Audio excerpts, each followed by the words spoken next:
I just finished my morning round through the olive groves when I heard the faintest whimper, thin, almost swallowed by the wind. The dirt path that wound past the old stone ditch had collapsed in places after the last storm, and when I leaned over, I saw him, a puppy, covered in mud, eyes dull, legs twisted awkwardly beneath him. He didn't bark, didn't even flinch, just stared. I could feel my heart shift, tight and aching. Then out of nowhere, Samos, one of my oldest goats, trotted over and stood at the edge, watching, waiting. Something about his stance unsettled me. I climbed down into the ditch slowly, careful not to startle him. The mud sucked at my boots, thick and cold, and the walls were steep, more like a carved scar in the earth than a ditch. The pup, barely skin and bones, didn't try to run. His ribs jutted out like fingers clawing from under his fur, and one of his eyes was half closed, crusted with something I didn't want to guess at. I reached out, letting him smell me first. Nothing. No growl, no movement, just a blank stare. Samos stayed above us, unmoving. He didn't graze, he didn't bleat. He just stood watch like he was guarding something sacred. I gently wrapped the pup in my coat and hoisted him into my arms. That's when he whimpered, just once, and it was the sound of something that had already given up. I climbed out, but as I reached the top, Samos stepped forward and did something strange. He pressed his head gently against the pup, then looked at me, eyes deep and unreadable. It was like he was urging me, approving. I don't know how to explain it. Goats don't do that. Back at the barn, Lena was already at the gate, eyes narrowed. "Theo, what is that?" "A pup," I said, stepping past her. "Found him in the ditch." Samos followed us inside. Not like a goat, like he knew where he needed to be. Inside the barn, the stillness was thick, the air tinged with smoke and damp hay. I laid the pup down near the fire stove, wrapping him gently in an old wool blanket whose edges were frayed from winters past. His breathing came in shallow waves, each one quieter than the last, as though he were drifting farther from us with every rise and fall of his tiny chest. Samos settled beside him without hesitation, his coarse flank touching the blanket like a barrier against the cold. He didn't act like a goat. There was something deeper in the way he curled around the pup, something that felt like instinct laced with intention. Lena knelt next to me, her hands already moving with quiet precision as she inspected the puppy's wounds. We worked in tandem, dipping cloth into warm water and dabbing at the dirt and crusted blood along his hind legs.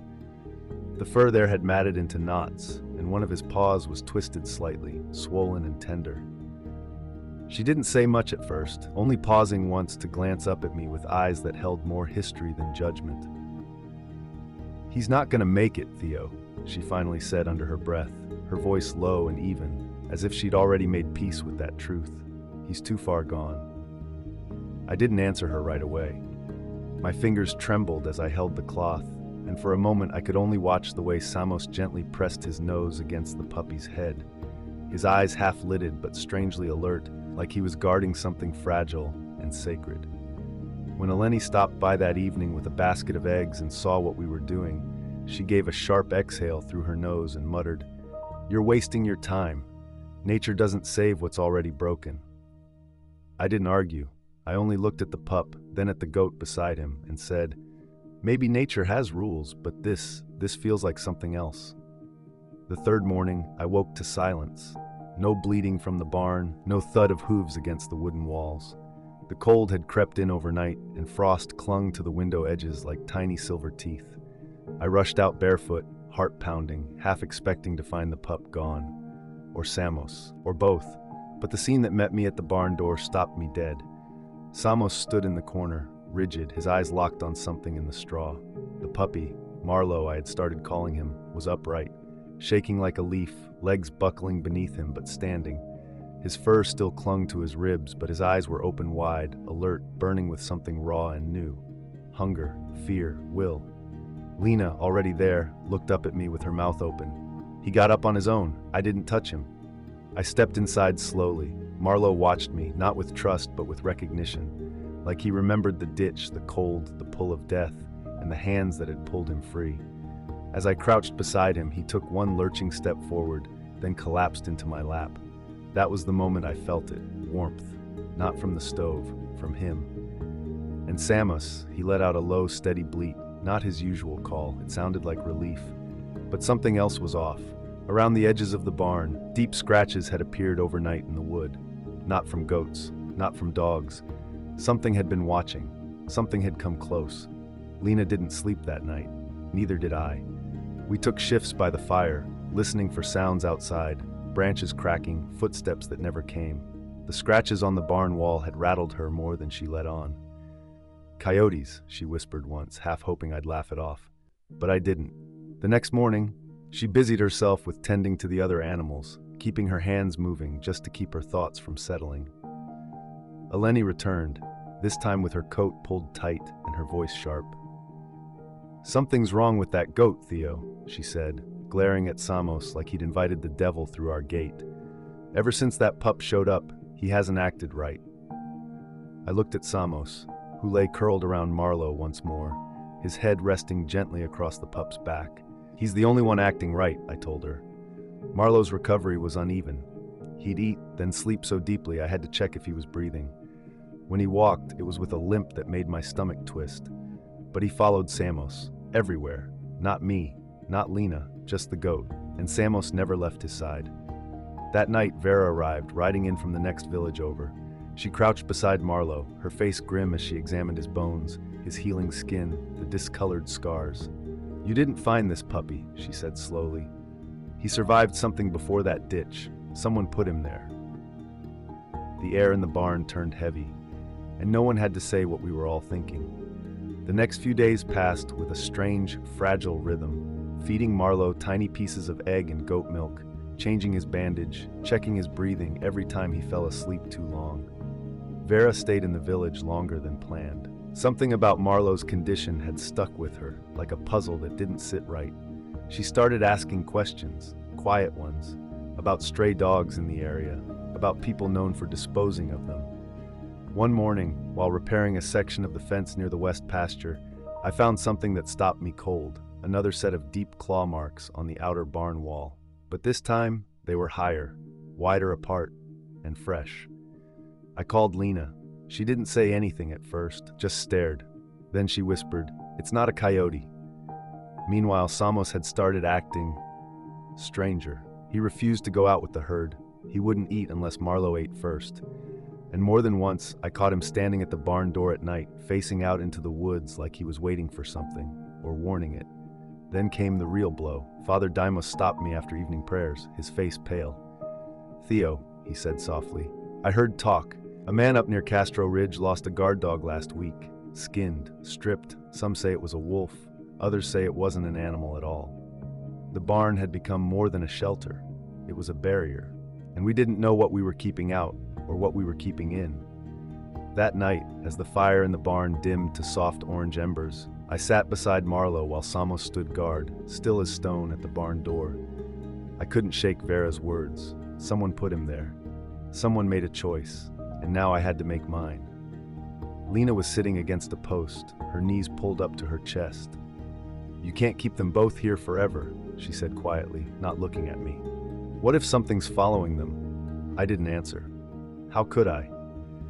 Every time I looked at Marlowe, I saw that moment in the ditch, how close he'd come to being forgotten. Every part of me wanted to protect him, to hold him until the fear left his eyes. But the truth clawed at me. He might never be whole. And Samos, he wasn't just protecting Marlowe anymore. He was different now, awake in a way no goat should be. Could I really keep them here? What if doing so put the entire herd at risk? What if Eleni was right? And yet, every time Marlowe looked up at Samos, and Samos leaned in with that quiet, steady presence, I wondered, what if letting them go would break something deeper than a fence? The scream of a goat tore through the silence just before dawn. Raw, jagged, filled with something primal that no animal makes unless it has seen the edge of death. I bolted upright, the blanket tangled around my legs, heart thudding in my ears. I grabbed the lantern, its flickering light barely strong enough to carve a path through the misted dark, and ran. My boots slammed against the frozen dirt, breath fogging before me, and as I neared the barn, the air felt wrong, charged, like the seconds before a storm. The gate was swinging wide open, creaking slowly back and forth in the wind, a sound too calm for what waited inside. The barn was chaos, Hay flung into the air like a wild dance had taken place. Buckets overturned and scattered, feed trampled into the dirt. The other goats had retreated into a corner, trembling, pressed so tightly together I could barely tell where one ended and another began. But Samos was nowhere. Gone. And under the trough, shivering so hard I thought he might break, lay Marlowe. His fur was matted with fresh blood, a gash on his shoulder seeping into the blanket I'd left for him. I dropped beside him, my coat already around his body before I'd even processed the motion. He opened his eyes for a breath, glazed, unfocused, but alive. We searched for hours, calling into the woods, our voices bouncing off trees that stood like sentinels, indifferent and ancient. And when the sun finally clawed over the ridge, casting gold over frost-hardened ground, we found Samos, standing tall at the edge of the trees near that long-dead cedar split by lightning years ago. His body was cut along the flank, dried blood streaking his white fur, but he stood firm, staring into the forest like he was daring it to return. And there, just beneath him, half buried in the cold soil, were tracks, deep and unnatural, with long, three-toed impressions pressed into the dirt. They were too wide, too clean.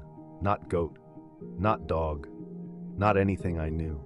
Vera said nothing for a long while, then finally whispered, almost to herself, "This wasn't an animal." I didn't answer. I couldn't. All I could do was pull Marlowe closer to my chest when we returned, his tiny heartbeat thudding against mine like a fragile drum, and watch Samos from the barn doorway, silent, unmoving, still guarding the line between whatever lived out there and us. The days that followed blurred into a rhythm that wasn't peace, but something quieter than fear, like the hush of breath held between storms. I spent most hours in the barn, nursing Marlowe's wound with warm compresses, feeding him broth through a cloth-wrapped spoon, watching the firelight flicker across the low wooden beams. He slept often, head tucked under Samos's chin, the two of them curled together like they had never been separate beings. It was strange how natural it looked, how right. Like fate hadn't brought them together, it had merely reunited them. Samos changed in ways I couldn't explain. He wasn't just guarding Marlowe now, he was guiding him. If Marlowe cried in his sleep, Samos nudged him gently awake with his hornless head. When Marlowe limped too far from the warmth of the stove, Samos would gently herd him back, one slow step at a time. Even Vera, ever the skeptic, had stopped trying to label it as instinct. "That goat," she muttered one afternoon, crouched beside them. "He acts like he knows more than we do." But the rest of the village had started whispering. Eleni told Father Demos we were sheltering something unnatural.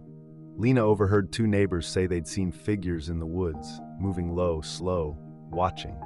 And one morning I found a crude symbol drawn into the frost on the barn door, like someone or something with clawed fingers had traced it during the night. It wasn't human, and it wasn't friendly. Still, despite the fear circling us like wolves in the dark, inside the barn there was warmth, real, steady warmth. Not just from the fire, but from that strange, stubborn bond between a dog that shouldn't have survived and a goat who'd made him believe he still could. And that warmth was the only thing keeping the cold at bay. The turning point came quietly, as they always do. Not with a scream, but with silence so thick you can hear your own heartbeat echoing in your chest. It was dusk, the sky layered with bruised purples and deep copper, when Lena came back from the village with her face pale and her coat clutched too tightly around her. She didn't say anything at first, just stared at the barn like it was no longer ours. "They want us to give Marlowe up," she finally said. Her voice cracked not from anger, but something worse, resignation. "There's a man from Castro. He claims the pup's his, says he was training him to guard his land. But..." Her eyes dropped. "Vera thinks he's lying, says that man's known for dog fights." The air between us went still. Samos, as if he understood the weight of her words, stepped protectively in front of Marlowe. The pup didn't move, just lay there, eyes open, body tense. We sat around the table late into the night. Vera argued that we should hide him, that no one needed to know. Lena thought maybe we should find a place far from the valley, take both animals, and disappear. But I knew what we were all dancing around. If we refused to hand Marlowe over, things wouldn't stop at whispers. And with something already stirring in the woods, we couldn't afford another war on our doorstep. But handing him over, after everything? I walked into the barn, knelt beside them, and felt the silence press against my chest like a hand. Marlowe licked my palm once, weak but present. Samos watched me with eyes that didn't blink. That night I realized something I hadn't wanted to face. There would be no winning, only choosing what you could live with and what you couldn't. 2 mornings later, the man from Castro came in person. He didn't knock, just stood at the end of the lane, arms folded, a heavy coat hanging off his shoulders like armor, his breath visible in the morning chill. He didn't smile, didn't shout, just waited like a wolf that knows time is on his side.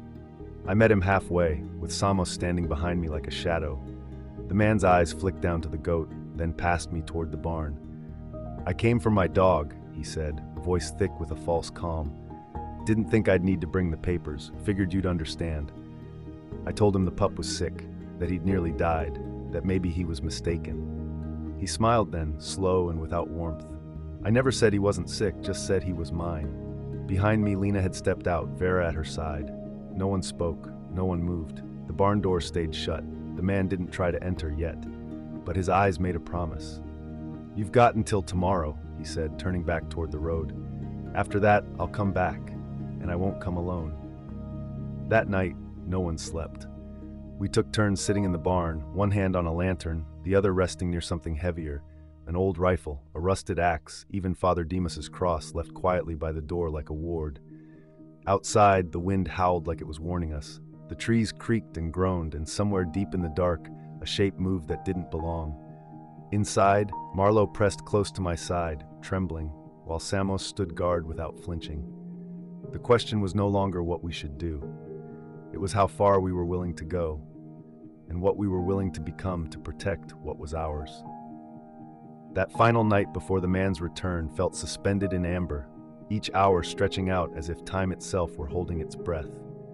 The sky outside had turned the color of bruised steel, and the wind, once merely sharp, now carried with it something deeper, an unease that seemed to seep through the walls and settle in the bones. Inside the barn, every breath was a shared prayer. The fire crackled low, casting dancing shadows on the worn planks, and the scent of smoke mingled with the faint iron tang of Marlowe's healing wound. He was curled in a nest of blankets near the stove, no longer shaking, but alert now in a way that unnerved me. It was as if he understood everything, who the man was, what he meant, and what might happen if the door ever opened again. Samos hadn't slept. For 2 nights he hadn't left his post by the door, hooves planted firmly, ears tuned to every shift in the wind. His eyes, dark and unfathomable, stared into the night with a stillness I had only ever seen in men standing guard at the edge of war. Vera had offered to drive Marlowe out of the valley before dawn, to get him to the next town, but something in me couldn't say yes, not just because it would mean parting with him, but because deep down I feared the thing in the woods would follow. And if it did, it wouldn't stop, not for fences, not for roads, not for distance. We sat in silence as the hours dragged forward, the only sounds the slow shift of old timber and the occasional puff of wind pressing against the boards like a breath held too long. Somewhere out there, a man waited, and maybe something older waited with him. And inside, we waited too, tethered to the moment before everything breaks, knowing that when morning came, the barn would no longer be just a barn, and we would no longer be just people trying to save a dog. We'd become something else. The morning didn't rise gently. It slammed down like a hammer. Pale light spilled across the valley, sharp and cold, revealing every breath that steamed from our lips as we stood at the barn door. Not saying anything, not blinking.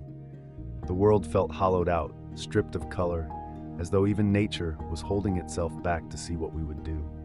I saw the man's truck crest the hill, tires grinding over frost-bitten gravel, the low growl of its engine dragging behind it like a warning. He wasn't alone. Another man rode beside him, younger, hard-eyed, with something heavy slung over his shoulder beneath his coat.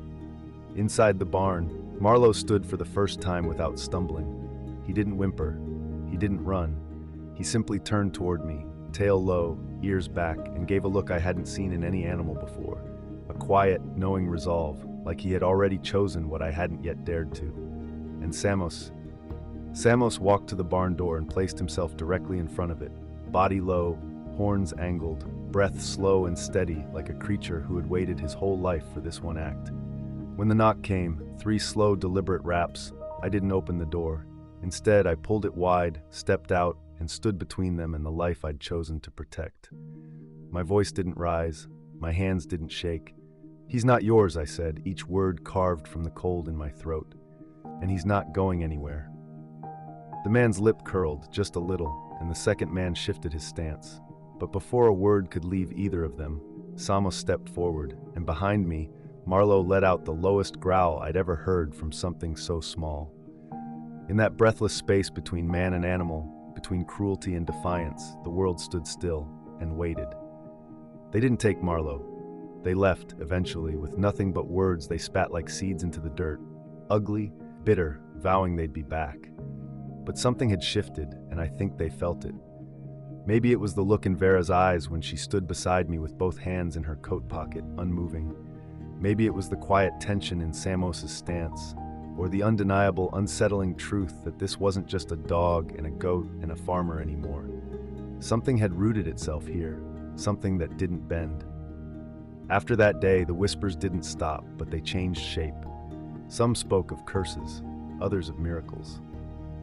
Father Demos never said much, but he began leaving fresh olive branches by the barn door every Sunday at sunrise. And Vera never left the valley. She bought a house just beyond the ridge and started making rounds to nearby farms, though I think it was never really about the animals. Marlowe healed, slow and crooked, carrying a limp that never quite went away. He doesn't bark much, but he follows me everywhere, close and quiet, like a shadow that remembers too much. And Samos, well, Samos changed too. He no longer sleeps with the herd. He sleeps by the barn door every night, ears turned outward, eyes scanning a horizon only he seems to understand. Not every question has an answer. Not every rescue ends with a bow. But sometimes what you bring back from the dark isn't just life. It's something braver than survival. Something that stays. If this story stirred something in you, if you've ever stood between what's broken and what's worth saving, then you're not alone. Sometimes the ones we rescue teach us what it means to fight for something with no guarantee of healing, no promise of thanks, only the quiet hope that love, once given, will be enough. So if Marlowe's journey meant something to you, if Samos reminded you that even the smallest lives deserve a guardian, then share this story. Let someone else feel what you just felt. And if you want to keep walking alongside stories like this, real, raw, and full of the unexpected, then subscribe. There's more to come. More stories that don't tie up neatly. More moments where the right thing isn't easy, but it's necessary. This isn't the end, just the next breath.